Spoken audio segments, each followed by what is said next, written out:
Coming up in the morning edition, the House to debate this morning a resolution on the purchase of the Grand Lucayan Resort. The Labor Director giving an update on the state of employment and the economy in the nation's second city. And the Department of Immigration cracking down on employers hiring illegal migrants for cheap labor.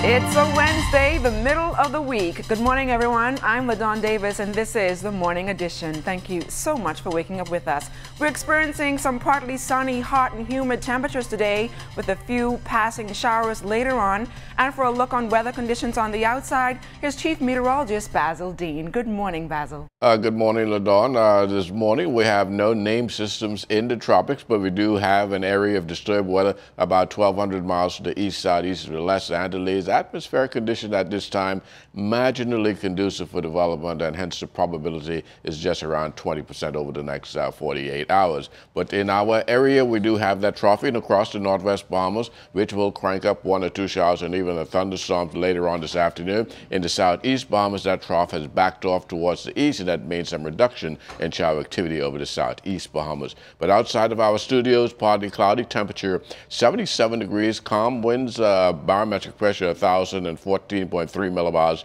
That's 29.95 inches, and it is steady. Temperatures around the islands this morning: 77 in Green Atoll Key, 77 also in Freeport, Grand Bahama, Marsh Harbor at 80 degrees. The Berry Islands, we can't see that one, but 82 in Harbor Island, Rock Sound at 81, 81 also in Otter Sound, Cat Island. Stanley Key in the Exuma Chain, 78, 78 also in Camp Space, St. Andrews. Fresh Creek and Central Andrews at 79 degrees. San Salvador and Arum Key, 81, 81 also in Crooked Island, Clarencetown, Long Island.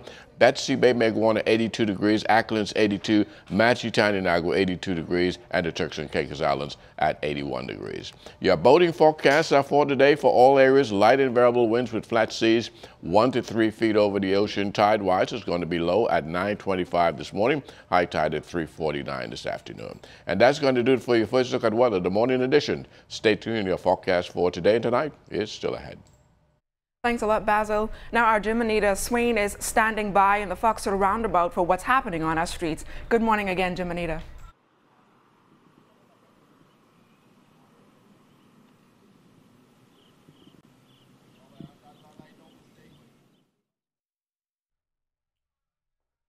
In the news this Wednesday, details on the Grand Lucayan Resort and the purchase of the property in Grand Bahama will be revealed in the House of Assembly. During the proceedings, the government is expected to table a communication detailing its decision. A resolution guaranteeing the money for the sale of the hotel will also be debated. The hotel is being purchased at $65 million. A down payment of $10 million was made. Lucayan Renewal Holdings Limited is the entity now managing the resort. The House of Assembly resumes this morning at 10 o'clock following the summer break. The economy of the nation's second city has still not yet rebounded, and unemployment numbers remain a major concern for labor officials. Director of Labor John Pinder telling ZNS News that the lack of skilled workers, a gap in the skills bank, and low-wage salaries offered for key positions could be the reasons for the increase in unemployment numbers there. I was disappointed to hear that Ocean Key was looking for a number of carpenters, plumbers, and some other skills to do a project on Ocean Key. My information is they were able to find 12 persons to meet some of the skill sets they're looking for. They can't find skilled plumbers in Grand Bahama, and so that's a concern. One would think that plumbing shouldn't be so hard to, plumbers shouldn't be so hard to find, but that's an issue that they have in Grand Bahama, and so maybe Ocean Key have to look in 1 or 2 of the other islands to find plumbers. Now, while applauding the government for the purchase of the Grand Lucayan Hotel, the Labor Director recommends that they build on some of the economic and social programs already in place to help get more young Grand Bahamians back to work. I think buying a hotel was a good idea. They maybe have to, even in the renovation stage, it's going to put a lot of Bahamians to work. I only can borrow a statement from former Prime Minister Lyndon Billing. the many got to take you to the few until such time they catch up. And that's just the way it can be. Because you have to look at the social aspect of that. In that hotel in Grand Bahama, a number of persons working at the hotel in Grand Bahama that the government purchased is the only person working in the household. So all this talk that people carrying on with, they don't understand the social impact of that hotel. That had 400 people employed around that. I work closely with the union there.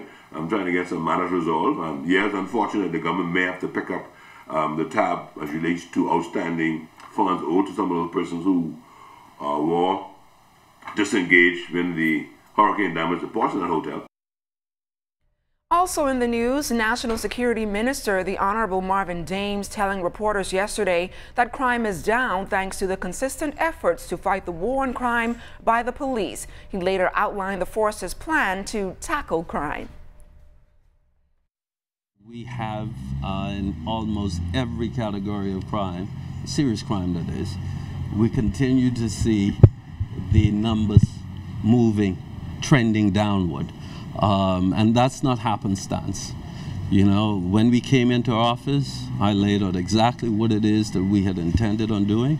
We're doing that. We're now, we completed our manpower audit of the Royal Bahamas Police Force. We're now acting on that. We've completed a study in relations to resources, especially police vehicles. We're now acting on that. They've gotten their first inlay of vehicles, and now they're working on getting the second and final order.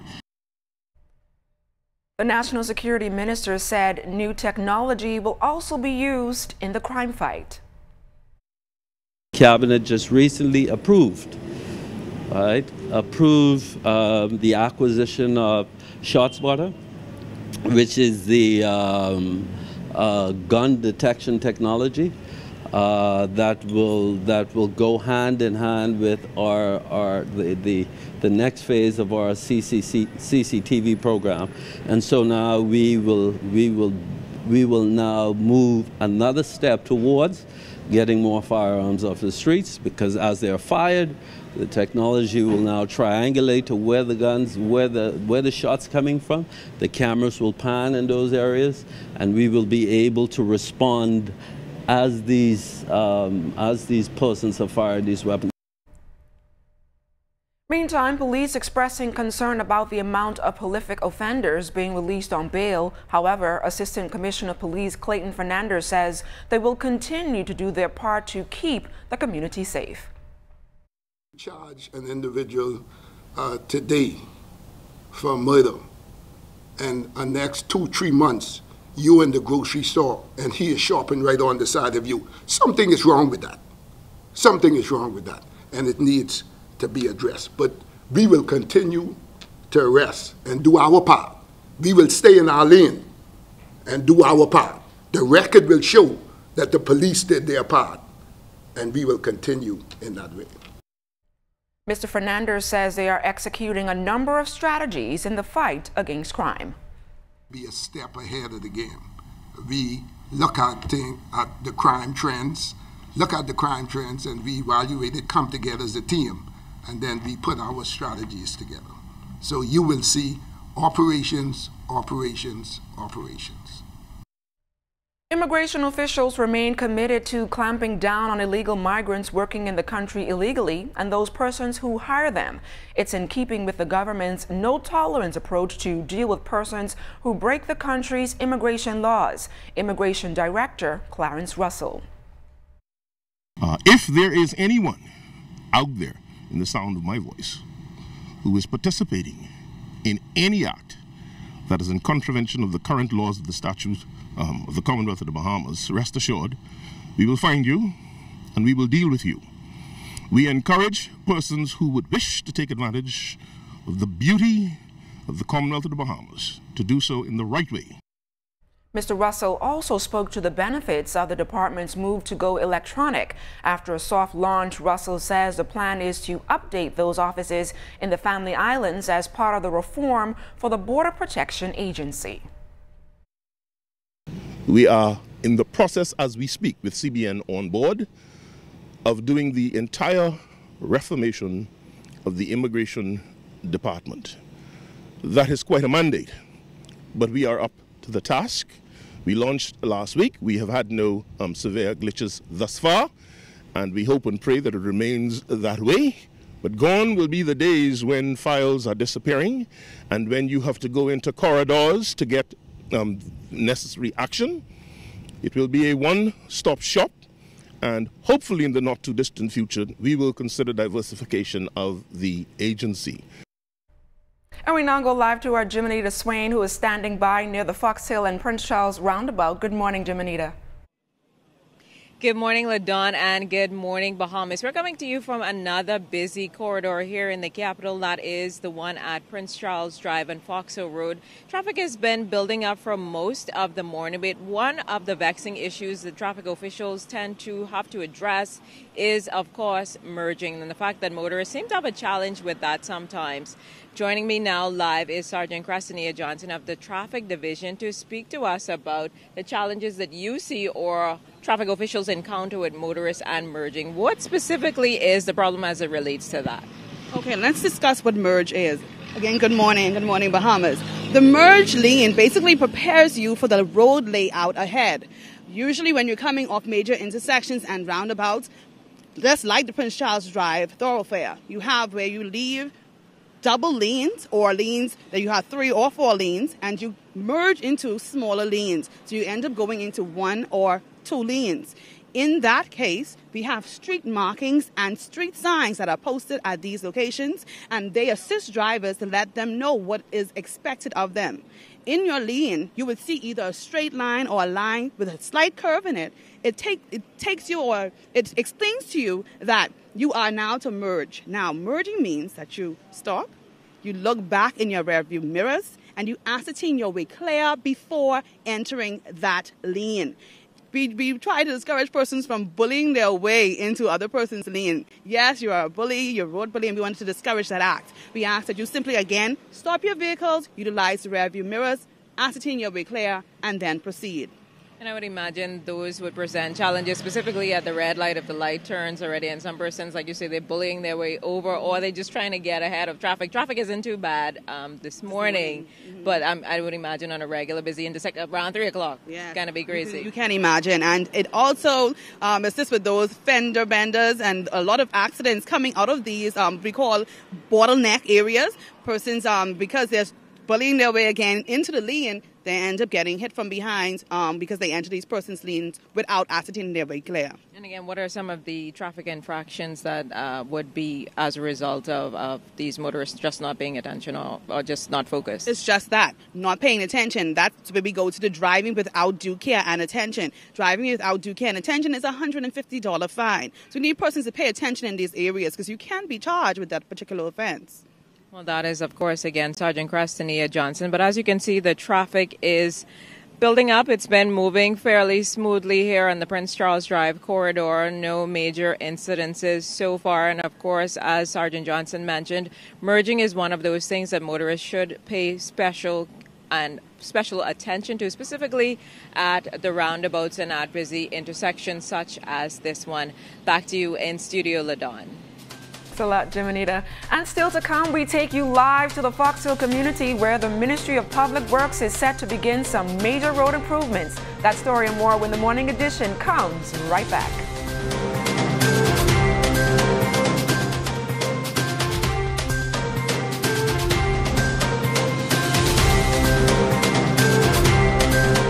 Welcome back to the Morning Edition. Royal Fidelity introduced its new Global Invest program designed to make it easier for its clients to invest in the global markets. The event also has speakers addressing regional debt offering and global equity. Company President Michael Anderson says the investment management service will simplify the application process and introduce clients to more investment options.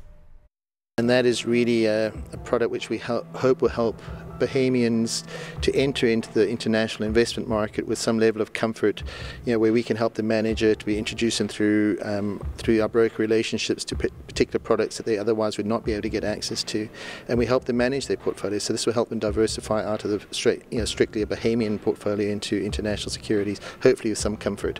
I think everybody kind of assesses risk outside of here to be a lot higher. And it's not necessarily the case, but if you don't know something, I think everybody has that perception. Yeah. Royal Fidelity has introduced the new program in the wake of changes at the central bank. So at the beginning of this year, it dropped to 5%.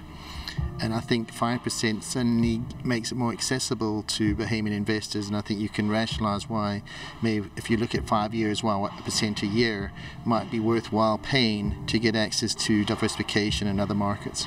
Ideally for us, we're just trying to help our clients create and manage wealth. Okay, that is our mission, and whether we can get Corner involved in terms of helping people trade, whether people bring those investments and allow us to help them manage them and so on. I think all of those would be helpful. I think any chance people get to diversify out of what we consider to be a relatively small market here, I think is a good chance.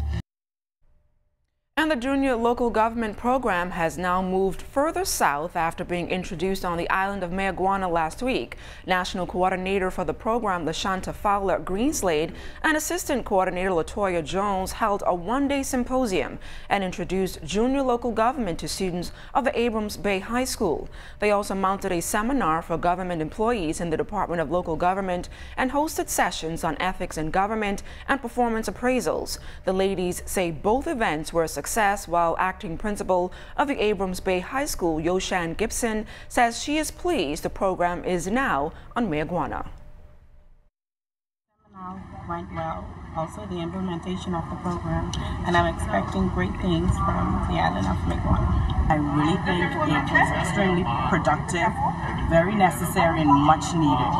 And everybody was so open to the program, so it made our job a little bit easier. The implementation of this program on the Great Abrams Bay High School's campus, I believe that it's going to empower students. I believe that we will have quality leaders for the future of the islands of Mayaguana. I believe that students will learn more about service instead of just being about themselves. Let's get these kids from in front of the video games, in front of the computers, and let's get them more involved. Students Vathash Shanique Roberts, Nolan King, and Alvaro Charlton say they are eager to have the program at that school and look forward to its impact. This program, the LGJC, has finally been initiated at our school, and we are very excited to have it. I like the local government junior program because I think it's going to better the community, better the school, and the island. I am very excited for the program to be on this campus. I'm familiar with this type of stuff. My father was a former chief counselor, and I believe in giving back to the community and to the school, and this program makes it possible. Massive roadworks to begin along Burnett Road. This will certainly create some inconvenience to many motorists. Those road improvements will be starting later this morning at the Fox Hill roundabout. Jimenita Swain has more on that project. Good morning, Jimenita. Good morning again, LaDawn. Good morning, Bahamas. We're coming to you live from Burnett and Fox Hill Roads, where today a number of roadworks are going to be taking place. Now, joining me live to speak about those roadworks is Ms. Bahia Hepburn. She's an assistant engineer in the Civil Engineering Department of the Ministry of Works. Good morning, Bahia. Can you tell us what will be the roadworks taking place in this particular corridor? Yeah, good morning. Yes, what's going to happen is that we're going to have milling and paving works to resurface the Burnett Road.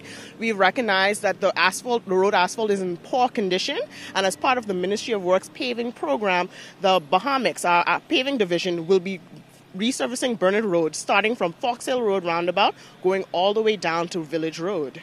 Now, how long will the roadworks last for? The roadworks are going to last for 21 working days, so approximately a month, barring any unforeseen circumstances and weather.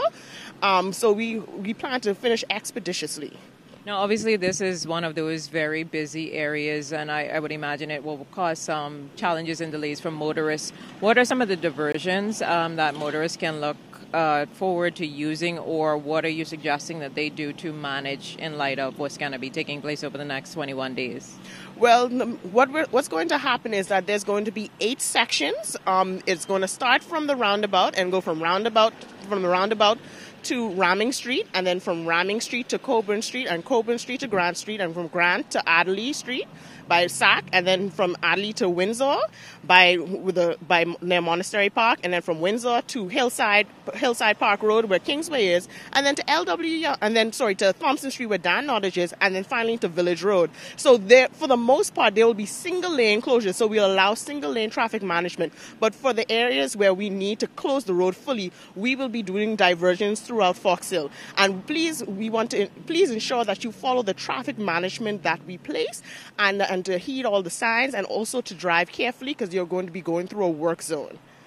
Well, thank you very much. That is, of course, Ms. Bahia Hepburn. She's a civil engineer in the Ministry of Works. Like she said, the prep work are going to be beginning in this segment of Fox Hill Road just later this afternoon. So motorists, pay attention to the traffic diversion information that officials will be providing to you. As she indicated, those roadworks will last approximately 21 days. So while it may prove challenging to motorists in this area, please bear with works officials as they get the paving works done. Back to you in studio, LaDon. Thanks for those great tips, Jiminy.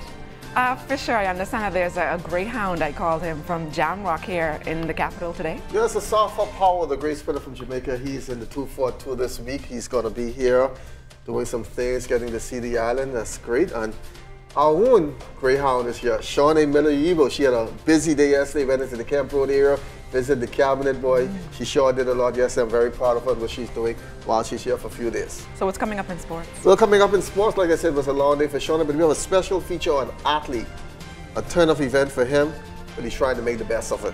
That story and more ahead in sports. Yes, it's that time for sports. Good morning. It was a long Tuesday for Diamond League Queen Shawnee Miller-Uibo. Morning started with a visit to cabinet where the ministers, they were all excited to meet the champion. The country's leader, the Honorable Hubert Minnis, who found out early in the day that he was the one to deliver Shawnee into this world, thanked Shawnee for all that she has done so far for the Bahamas. And land will be available for her in Golden Girls Way, a subdivision in the western end of the island. The whole subdivision would be completed by next year, and you'd be offered that in addition to some financial remuneration also. Of course, we cannot pay you with what you're worth and what you've done for us in terms of the marketing you have done for the Bahamas, exposed the Bahamas to billions of people, the entire world. What we would spend for that is more than our GDP. I can say, and I'm certain I would get the support of my colleagues here, that we'll extend that policy, that we're certain that you will win another gold at Olympic. An individual who wins 2 or more gold will in addition receive what is the standard policy today, land and remuneration, but we would also offer you land in any family island of your choice.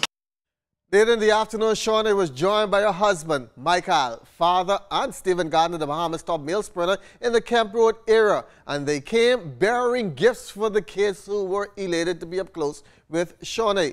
Autographs for the kids were also signed, and she got a chance to chit-chat with them. And then the kids, they all, you know how Bahamian kids go, they challenged Shawnee to a race. And they all lined up at the hill. So imagine this morning some of the stories that in school that, yay, we beat Shawnee in a race in Camp Road yesterday.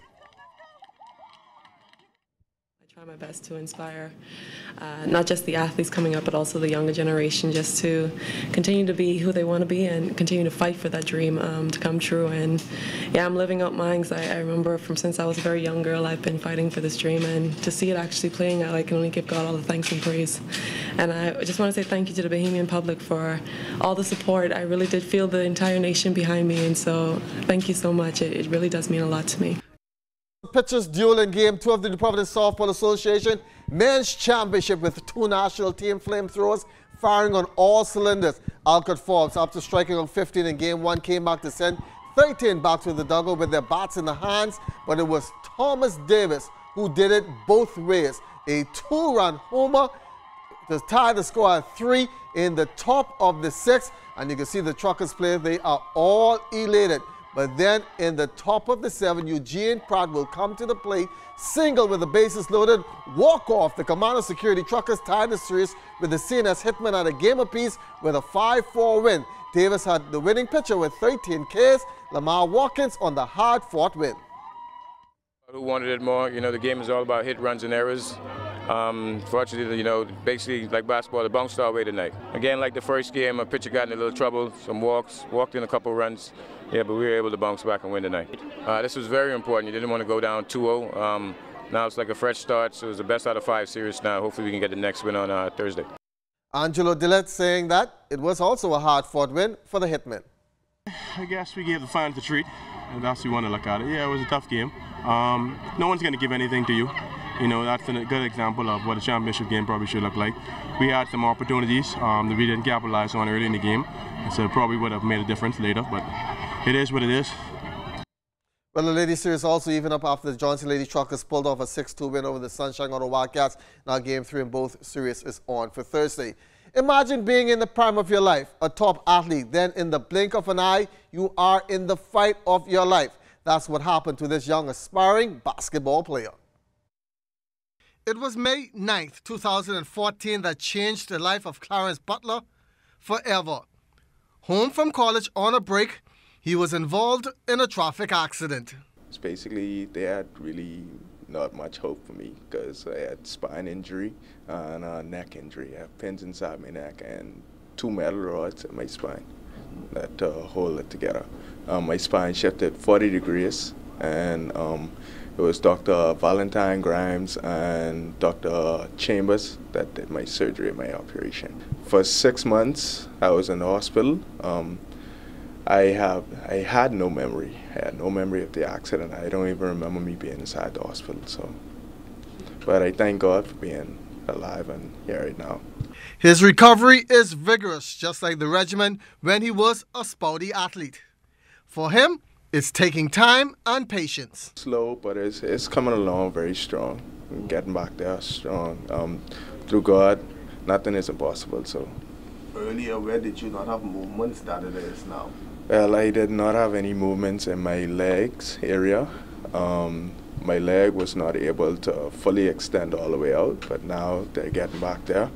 I'm actually able to stand up now for a bit and start to make steps. I also attend PMH therapy center, and also I'm in the gym right now working out, lifting weights. You seem to have a strong mind despite all this, though. Yes, sir. Yes, sir. You got to. Everything begins and ends with the mind. So once I have a strong mind and I put God first, everything else happens afterwards. An avid sports fan, he still coaches basketball and will not let this one incident affect his life moving forward. I would not let it keep me down. I got to continue to push it. Got to continue to push it because, and I learned in life, no one is out there actually giving any handouts. So you have to do what you have to do and get what you have to get. A very inspiring story. Wishing him the best. And that's going to do it for sports. I'm Charles Fisher. Thanks for watching.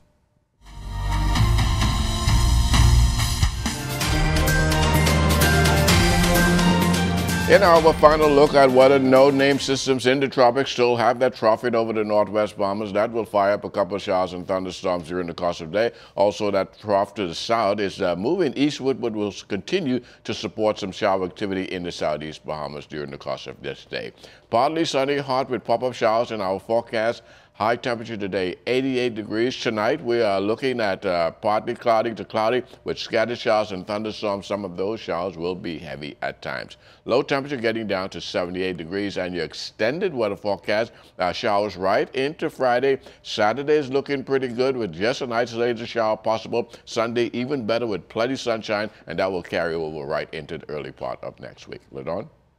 Thanks a lot, Basil, and that does it for the morning edition. Thank you so much for waking up with us once again. I'm LaDawn Davis. See you right back here tomorrow morning.